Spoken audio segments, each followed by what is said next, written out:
Hello guys, maraming beses ko na itong na-vlog. So, uulitin ko ulit. Merong itong mabilis na tutorial at merong mabagal.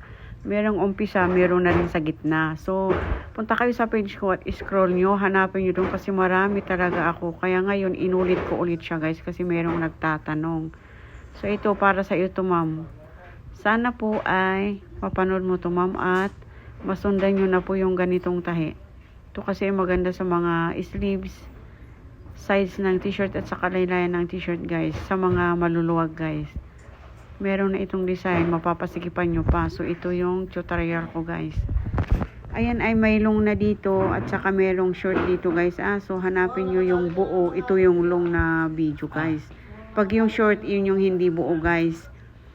So paki-scroll nyo na lang po, pakihanap na lang po sa aking page yung tutorial na ganito. Kasi maraming beses na po talaga akong na-vlog ito guys.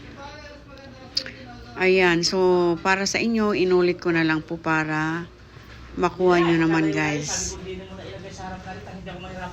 Ayan, tapos i-compress nyo na guys. So ganyan, di ba? I-compress nyo at makikita nyo yung style niya guys na maganda. Ayan.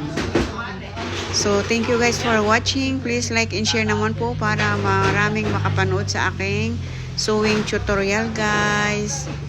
Thank you and God bless guys.